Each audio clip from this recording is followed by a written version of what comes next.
Fashion and cuisine. This is my topic for today, and all the friends. I do not know who are my audience, but the currently I can say that we are just focusing on the professions we are doing and the capital we are generating, and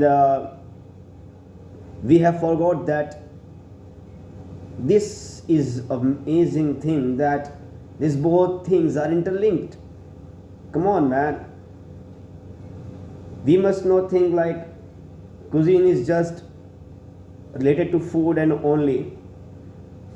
So I, on the path of art of speaking, I have continued in this topic. This was my introduction, and now I'm going to tell about fashion and cuisine according to the Google AI. But it's not an AI, it's an amazing thing. We must embrace the changing development and the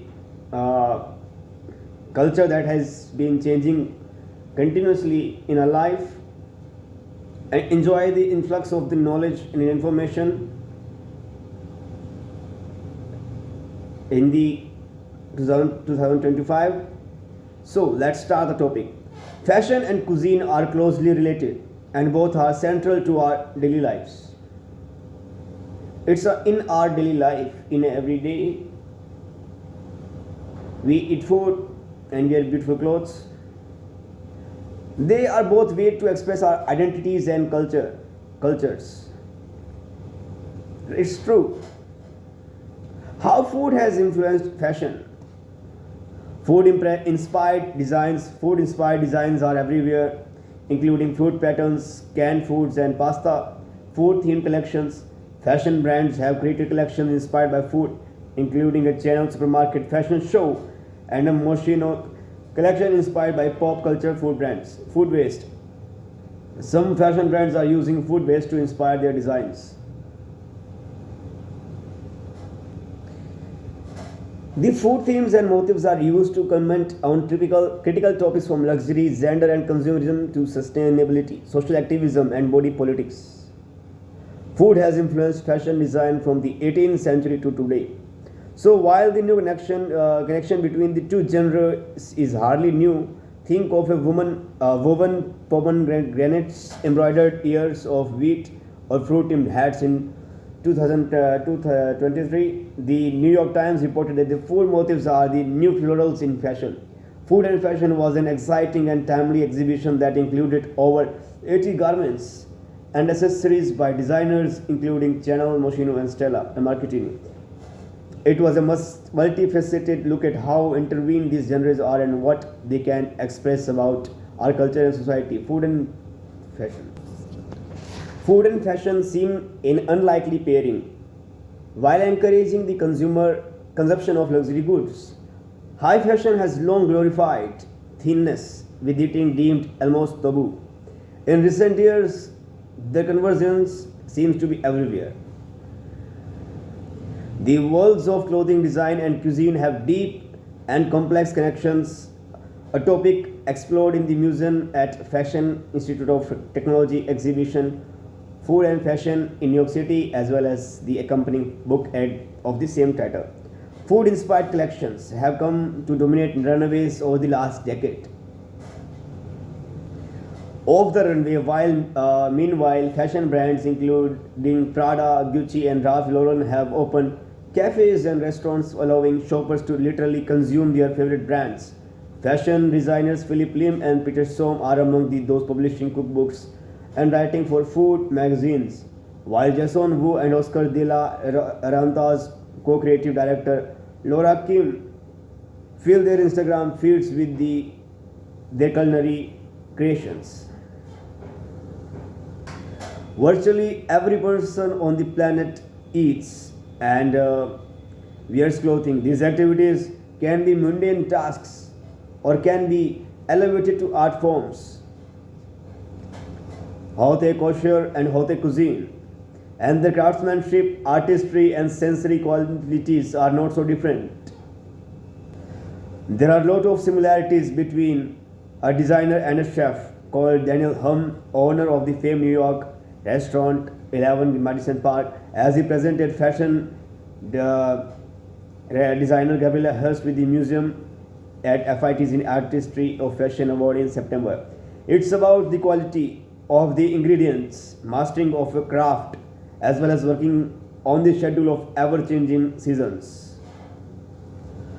Half a century earlier, Christian Dior, one of the world's most celebrated kosher houses, published a cookbook as an ode to its founder's love of rich French food. The ingredients we use when cooking are just as noble as materials used in kosher.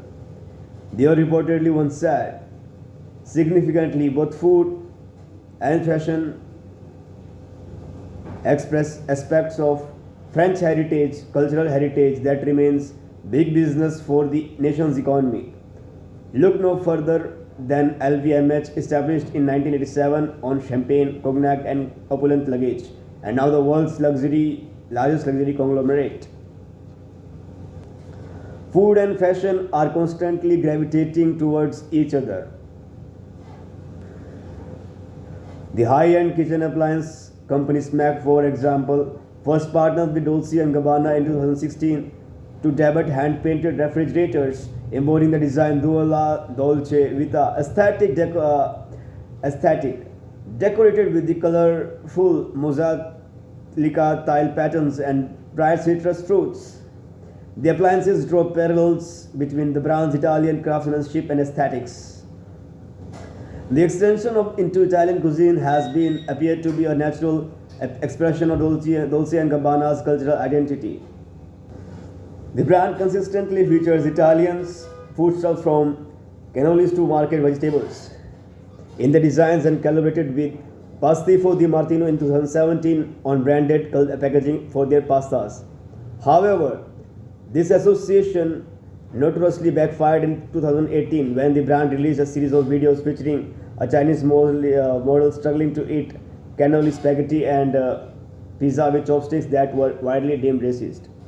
The misstep which severely affected Dolce & Gabbana's fortunes in the lucrative Chinese market showed that while food offers an accessible way into the other cultures, it is also ripe for the complex discussion of cultural appropriation as fashion.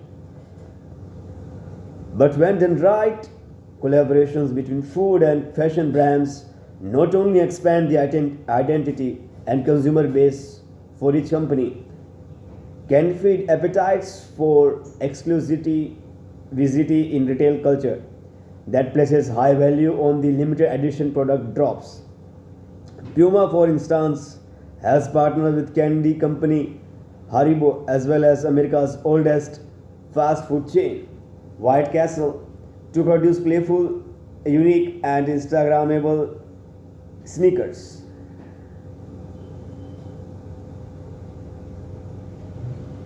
Fast food's relationship with fashion goes back to the 1970s when McDonald's tapped 7th Avenue designer Stan Herman, one-time president of the Council of Fashion Designers of America, to infuse high style into its first standardized uniforms.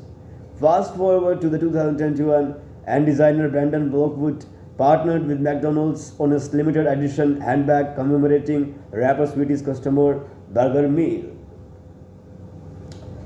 This is from the CNN Style website. Amazing, written a topic by the writer. I'm very happy that there are people who know that there is something similarity in the food and fashion. There is something link. It's a common man's style. We may have a lot of capital, we may have no capital, we may be happy, we may be sad, but we need both these things, man. We cannot be without them. We cannot remain hungry. It's not easy to be hungry, man. It's not good to be hungry. So, wow, this was the thing. While at times these collaborations can seem like random marketing ploys, they succeed when stakeholders align the brand and identities and values and speak directly to their customers. When the designer Clemens was invited to design the uniform for White Castle in 2017 after famously hosting a fashion week after party at its Times Square restaurant. He saw it as an opportunity to promote his fashion ethos, which blurs the distinction between high and low culture, as well as the between genders and social classes. The idea was to make people aspire to wear what someone working at Vice Castle is wearing and break down that barrier. Clemens said the uniform debut was accompanied by a limited edition capsule collection that Clemens sold on his website. The beauty of this collaboration is that they market themselves. Co-branded products are novel enough to both pique the interest of traditional media while taking on the lives of their own when influencers and artists fill their Instagram feeds with tributes, replicas, and ever creative fusions. Ultimately, these expressions are about creating identity through the intersection of food and fashion, highlighting both our literal and figural tastes. Together, food and fashion touch so many aspects of our lives, from cultural identity to engagement with environmental issues, labor injustice, and body politics. Both are interesting to everyday survival but are also intimate and essential ways we express ourselves individually and as associates.